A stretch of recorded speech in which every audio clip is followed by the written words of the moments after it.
South Africa's key opposition party, Democratic Alliance, has filed an application in court seeking Russian President Vladimir Putin's arrest. Now, if he attends the BRICS summit next month in Johannesburg, South African President Cyril Ramaphosa has filed an affidavit in response to this application. He said that arresting Putin would be quote-unquote reckless, unconstitutional, and an unlawful exercise.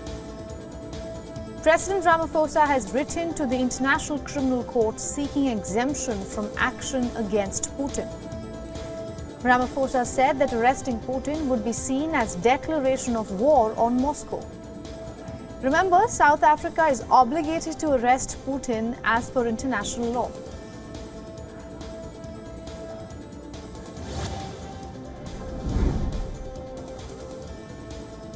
US President Joe Biden met with his Israeli counterpart Isaac Herzog at the White House.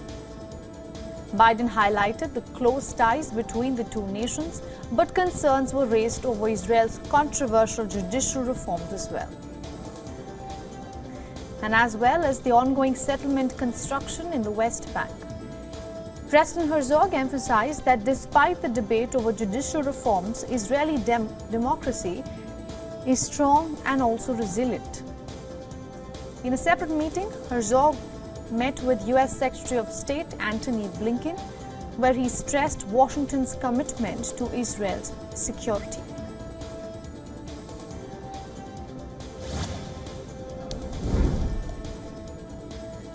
With elections in India just 8 months away, the ruling NDA has expanded its alliance with 39 partners. This as 26 opposition parties have united under the new name INDIA, also India. Now, this is an acronym for Indian National Developmental Inclusive Alliance. Prime Minister Modi said that alliances have been a part of our political history, but negative alliances have not worked in India. He also added that for his own party's National Democratic Alliance, the NDA, coalition is not a symbol of compulsion, but the symbol of contribution.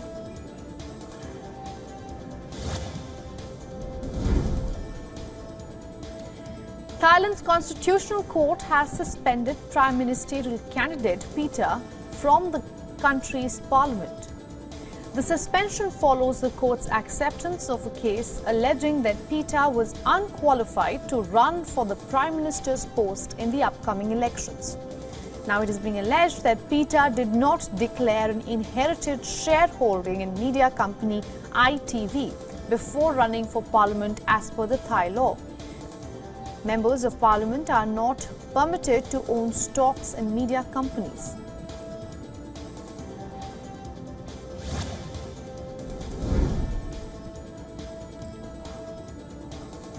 Fresh clashes broke out in Dhaka as activists from the main opposition party, Bangladesh Nationalist Party, demanded the resignation of the ruling government.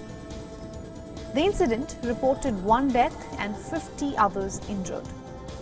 Supporters of the BNP clashed with the ruling party's student wing, Bangladesh Chhatra League, in the capital city of Dhaka. The clashes come as the BNP and its allies launched a nationwide march as part of the opposition party's one-point movement centering the next general election in 2024.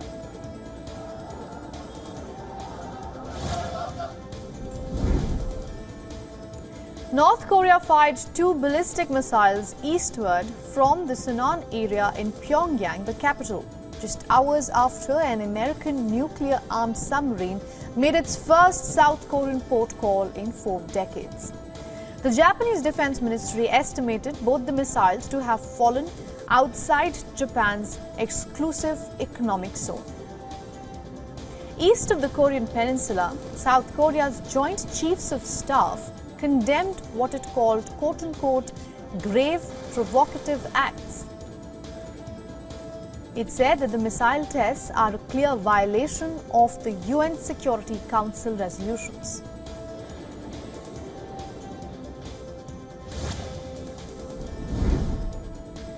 Now, in its first meeting on artificial intelligence, the UN Security Council discussed the potential risks involved in the usage and implementation of AI. Both United States and China expressed their concerns, with Beijing saying that the technology should not become a runaway horse. Washington warned against its use to censor or repress people as well. The UN Secretary General called out the technology for its potential risks. Guterres also highlighted how UN has an opportunity to set globally agreed upon rules for monitoring and regulating artificial intelligence. He called for a new international body to help govern the use of the technology.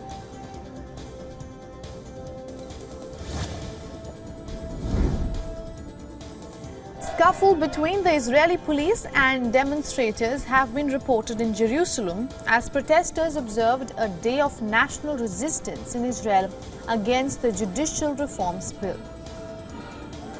A retired Israeli Air Force general said that about 161 of the Corps' reserve officers had vowed to no longer report for duty. The officers, with ranks ranging from major to brigadier general, notified the military of their decision over the last 3 days and would publish a joint statement with names redacted.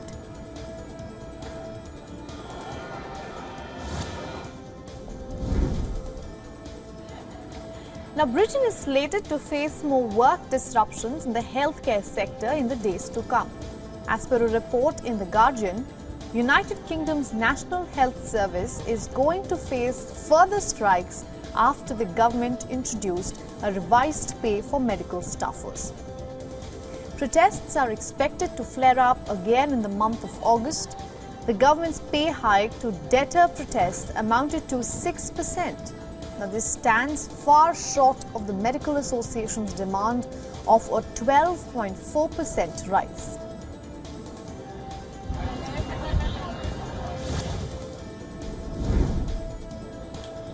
A report by the Financial Times claims that China is deleting its COVID data. One of China's most populous provinces has deleted its mortality data. The data shows how Beijing's relaxation of COVID-19 controls at the end of last year led to a heavy rise in the number of deaths after that. Chinese officials promised to study and make excess death data public, and also say that the data could be used to clear out any possible doubts.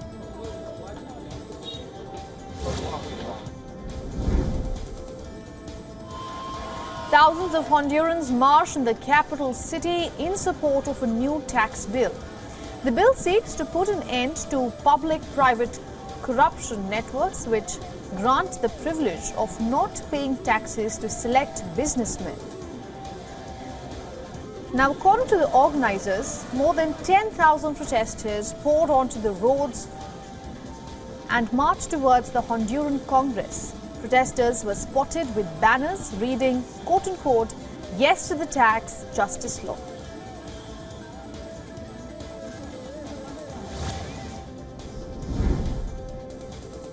Kenya is bracing for a fresh round of protests against President William Ruto's government. The opposition has vowed to protest for 3 days and join calls for a solution to the political crisis.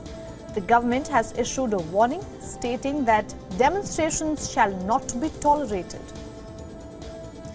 After earlier protests led to the death of a dozen people, that is, schools were closed and shops shuttered in the capital of Nairobi and other cities as well.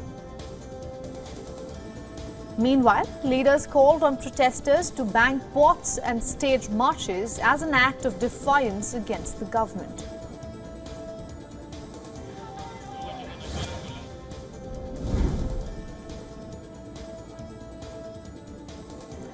Forest fires continue to burn in several villages of Switzerland. About 200 firefighters worked alongside the army and the police to douse the flames through the afternoon and night. Multiple villages were evacuated due to fears of landslides and rocks falling. 3 villages have been evacuated so far.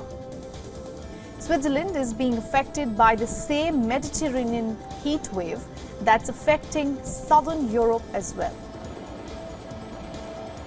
Temperatures are set to exceed 30 degrees Celsius in the days to come.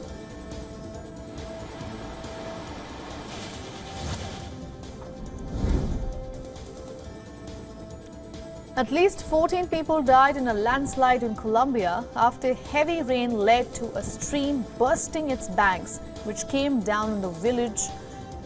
And according to local reports, 6 people have been injured. More than 20 residents in the village have been destroyed. And a key bridge connecting the south of the country with capital Bogota has collapsed. The president, who is currently attending a summit in Brussels, offered condolences to those hit by the tragedy.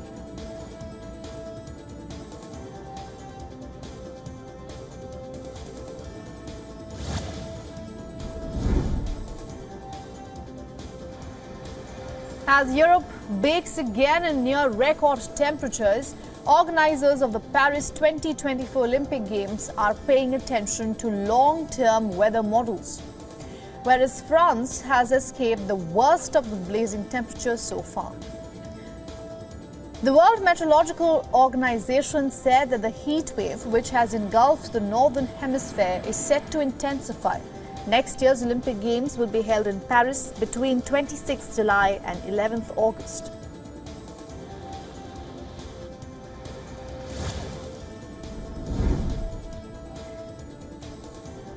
According to Counterpoint Research, India overtook Germany and France for iPhone sales in the June quarter and is now behind the United Kingdom, Japan, China and the US as the 5th largest market for the iPhone. India contributed close to 4% of all iPhone sales in the second quarter, and according to the research firm, it was not able to disclose the exact number of iPhone sales, but said that they grew 50% year-on-year. The rapid growth in India comes as Apple ramps up its presence in India for a retail and manufacturing perspective.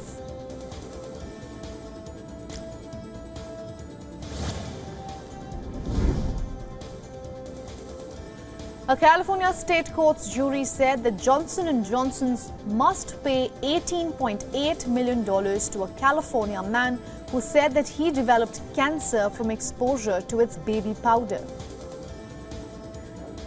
The jury ruling is a setback for the company as it seeks to settle thousands of similar cases over its talc-based products in U.S. bankruptcy courts. Now, tens of thousands of plaintiffs have sued J&J, alleging that its baby powder and other talc products sometimes contained asbestos and caused ovarian cancer in some cases.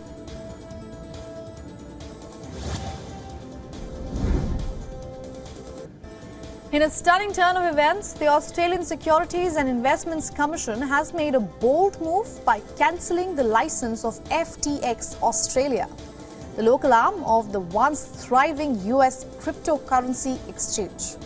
Now, this decision comes amid a global wave of regulatory scrutiny that has left the industry reeling. FTX, once valued at a staggering $32 billion, has been grappling with bankruptcy and the inability to repay its customers. The founder, Sam Bankman-Fried, finds himself in the crosshairs of a criminal lawsuit by the United States government, vehemently denying allegations of fraud.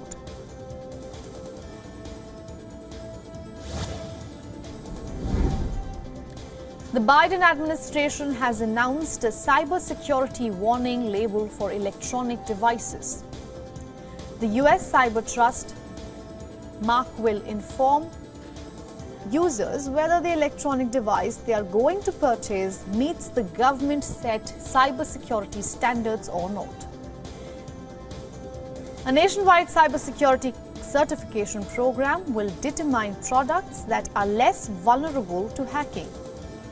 Customers feel that more confident when they invest in an electronic product that is safe, be it a smart television, a fitness tracker, or a home security camera. The government is collaborating with many industry leaders to launch the US Cyber Trust mark, including Amazon, Samsung, Logitech, Google, and LG.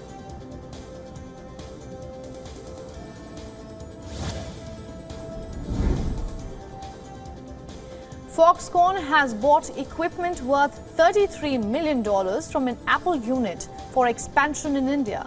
An Indian subsidiary of the Taiwanese company Foxconn acquired equipment from Apple for operational needs. India's Minister of Commerce and Industry expressed earlier this year that Apple wanted to manufacture 25% of new iPhones in India. Foxconn is now planning to build a new plant in the southern Indian state of Karnataka by investing around $700 million. Now, this can ramp up local production of iPhone parts in India.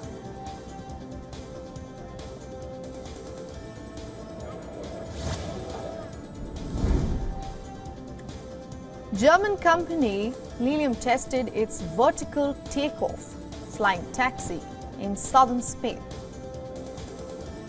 The company jet is billed as the first all-electric vertical takeoff and landing jet. It looks set to bring electric air mobility to a number of countries in the coming years, including China, Italy, and Switzerland. Now, one analyst says that flying taxis could be a reality for the average person by 2030, but that all depends on consumer demand.